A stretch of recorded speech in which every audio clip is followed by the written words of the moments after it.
हर महीने ग्रह बदलाव करते हैं, अपनी राशियां बदलते हैं।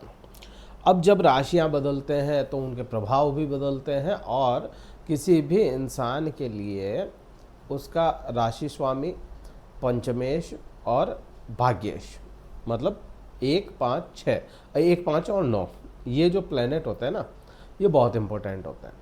अब जब राशि स्वामी पंचमेश और भाग्येश नेक्स्ट भाव 6 8 12 में चले जाएं, तीनों ही प्लेनेट, तब क्या असर होंगे? क्योंकि जुलाई महीने में आपके तीनों ही प्लेनेट जो हैं, जो सपोर्टिव प्लेनेट है, ये 6 8 12 में बैठे हैं, 12 में नहीं 6 8 में बैठे हैं।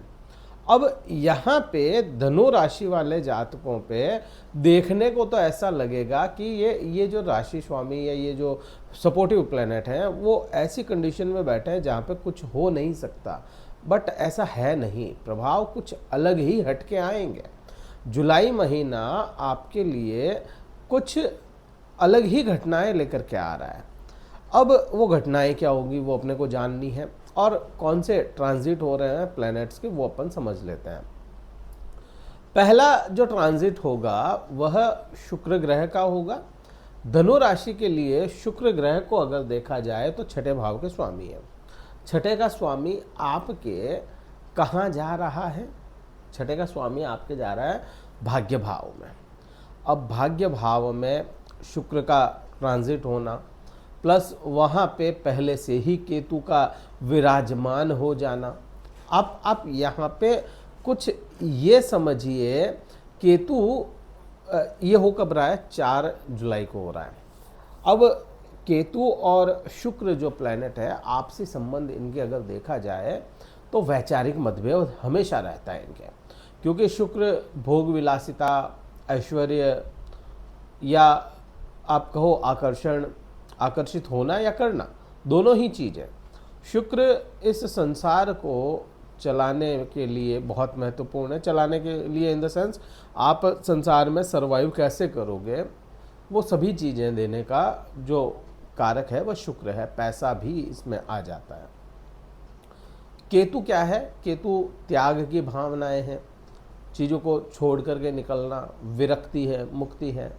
वो एक व्यक्ति है केतु, जिसने गेरुआ वस्त्र पहन लिया और ज्ञान की खोज में निकल पड़ा। अब ऐसा प्लैनेट जब दोनों आपस में मिल जाए ना, तो जिस भाव में बैठे हैं वहाँ पे क्लैशेस आते हैं।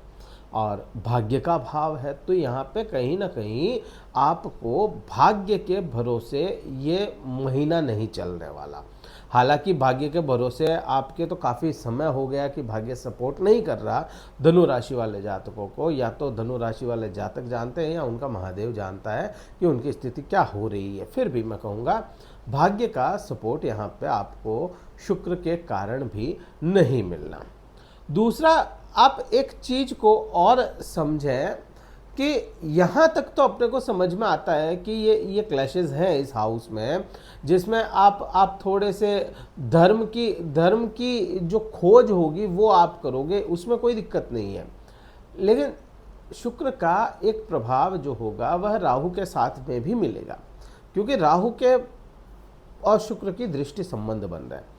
तीसरे भाव में बैठा हुआ राहु प्लस उस पर अगर शुक्र देख ले तो आप तीसरे भाव को समझिए। तीसरा भाव आपकी सोशल लाइफ है, आप कितने सोशल हो सकते हैं ये तीसरा भाव दिखाता है।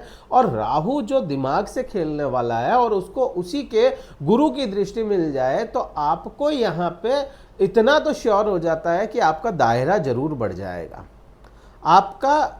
आपकी सोसाइटी में, आपके सामाजिक स्तर में आपको एक लेवल जरूर मिल जाएगा। लोग आपको इस महीने, आपकी चर्चाएं होंगी। आप ये कह सकते हैं आप इस महीने चर्चाओं का हिस्सा जरूर बन जाएंगे, क्योंकि राहु पे शुक्र की दृष्टि और तीसरे भाव में बैठे हैं ये।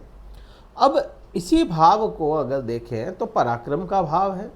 बोल्ड डिसीजन लेने पड़ेंगे और उसमें सहायता आपके शुक्र कर देगा राहु की। तो बोल्ड डिसीजन इस महीने काफ़ी हद तक आपके बनते रहेंगे। यहाँ पे अगला ट्रांजिट क्या हो रहा है? अगला ट्रांजिट जो हो रहा है वह बुध ग्रह का हो रहा है। बुध ग्रह जो है आपके लिए क्या होते हैं, अगर देखा जाए तो आपके सप्तम भाव के स्वामी हैं, आपके कर्म भाव के स्वामी हैं, और यह 7 जुलाई को आपके सप्तम भाव में ही आ जाएंगे। अब जब सप्तम भाव में खुद वहीं का स्वामी आ जाए तो सर्वप्रथम पति पत्नी के व्यवहार को काफ़ी हद तक सुधारने का कार्य ये करेंगे। अब आप देखो, बुध क्या है, कम्युनिकेशन है, बुध क्या है, कैलकुलेशंस है। अब आपको यहाँ पे जो पति पत्नी के आंतरिक संबंध है या पति पत्नी के संबंध है उसमें कम्युनिकेशन गैप था ना, तो उस गैप को फुलफिल करेंगे। आप चाहे कैसे भी अपने पत्नी को या अपने पति को समय देने लग जाए। इस समय में सर्कमस्टांसेस कुछ भी बन सकते हैं किसी भी कारण से, लेकिन समय आप देंगे। यहाँ पे एक दूसरे को है ना, कम्युनिकेशन जो गैप था उसको आप कम करेंगे। यहाँ पे ये बुध वहाँ पे फुलफिल कर रहा है उस क्राइटेरिया को। प्लस मैंने कहा कैलकुलेशंस भी है बुध, व्यापार भी है बुध, और व्यापार का भाव भी 7वां भाव है।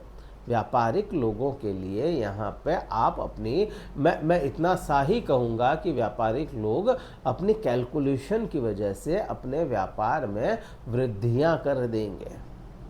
अभी तक तो ये चीज़ें अपने को क्लियर हुई। अब यहाँ पे आप देखो, मोस्ट इम्पॉर्टेंट प्लैनेट आपके लिए जो होता है वह आपका भाग्येश है, सूर्य।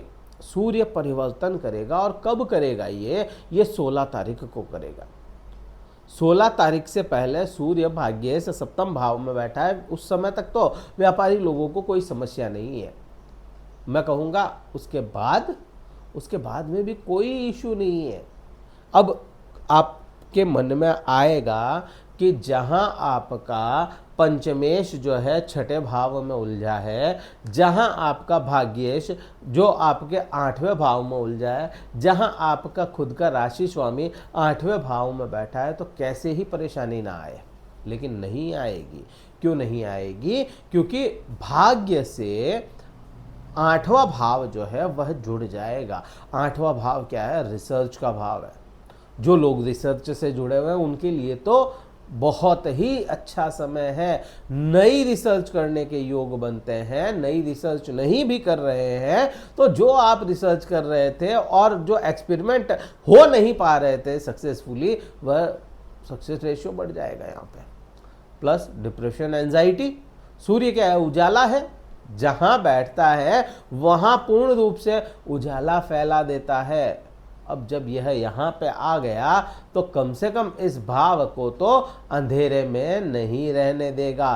तो डिप्रेशन, एंजाइटी को यह सूर्य और बृहस्पति का सिंपल फंडा है, बृहस्पति ज्ञान है, तो आप में इतना ज्ञान क्रिएट कर दे, आपका खुद का इतना ज्ञान हो जाए कि आप अपने डिप्रेशन की जो जड़ थी उस मूल जड़ को ही त्याग दो। यहाँ पे बृहस्पति और सूर्य का मिला जुला काम होगा। प्लस आप देखो इन दोनों की दृष्टि किस भाव पे जा रही है? दूसरे भाव पे जा रही है। आपकी वाणी में कहीं ना कहीं वजन आएगा, ज्ञान और अधिकार आएंगे आपकी वाणी में। अभिमान नहीं कहूँगा मैं यहाँ पे, मैं कहूँगा आत्मविश्वास आपकी वाणी में जरूर बढ़ता हुआ चला जाएगा। तो ये कहाँ पे बुरे प्रभाव है? अच्छे प्रभाव है। फिर मंगल को देखो, मंगल जब 6ठे भाव में बैठेगा तो 6ठे भाव में बैठ करके वो किस भाव को देख रहा है? मंगल आपके सीधा फंडा बनता है, खुद की राशि को अपनी 7वीं दृष्टि दे रहा है। तो यहाँ पे सीधी बात क्या होगी? विपरीत राजयोग का निर्माण होगा। अब जब विपरीत राजयोग होगा और 6ठे भाव में है तो कोई बीमारी जो थी वह डायग्नोस हो जाए, कोई बीमारी थी उसका इलाज हो जाए, बीमारी से दूर होना यहाँ पे दिखता है। तो कुल मिलाकर के रोग का जो समय था वह निकल रहा है। रोग आप डायग्नोस कर लोगे। यहाँ पे ये प्रभाव हुआ। फिर शत्रुओं की बात करें तो शत्रु, क्योंकि मंगल खुद एक योद्धा है, योद्धा प्लैनेट माना गया है, तो यहाँ पे आपके किसी भी प्रकार के शत्रुओं से आपको या तो दूर करेगा या फिर वह शत्रु आपके सामने टिक नहीं पाएंगे। ऋण की बात करें अगर, तो ऋण में भी यहाँ पे मंगल आपको इस समय ऋणी नहीं बनने देगा। तो यहाँ पे अपने को ये प्रभाव काफ़ी हद तक अच्छे समझ में आते हैं मंगल के। प्लस यहाँ पे आप मंगल को देखो दुर्घटनाओं से भी सुरक्षा करता है। आपको ऐसी कोई दुर्घटना का योग हो तो उसको भी टालने का काम ये करता है। लेकिन इसका मतलब ये नहीं है मंगल को भरोसे बैठ जाओ और ट्रक में जा कर के ठुक जाओ ना, खुद की भी सेफ्टी अपनी तरफ से करनी है। ठीक है, ये प्रभाव हो गए। शनिदेव वक्री हो रहे हैं 27 जुलाई को। अब जब शनिदेव वक्री होंगे तो आपके तीसरे चौथे भाव दोनों के ही रिजल्ट लाएंगे। यहाँ मैं इतना जरूर कह सकता हूँ, आपको भौतिक सुखों में इस वक्री समय में भी कुछ लाभ जरूर मिलेगा। बाकी बात शनि की, शनि के ही डेडिकेटेड वीडियो में करेंगे, जो ये जुलाई सीरीज़ हो जाए उसके बाद में अपन बनाएंगे। क्या उपाय करोगे इस समय में? सूर्य को अर्घ्य दें, गायत्री मंत्र का जाप करें और बृहस्पति के बीज मंत्र का जाप जरूर करें आप। और अपनी वाणी में आत्मविश्वास रखें, लेकिन अहंकार नहीं आना चाहिए। ये वीडियो कहीं ठीक लगे लाइक करना, शेयर करना, सब्सक्राइब जरूर करना चैनल को। और फेसबुक पे देख रहे हो तो फेसबुक पेज को फॉलो करके जाना। इस वीडियो में तो इतना ही था। जय हिंद, वंदे मातरम, भारत माता की जय।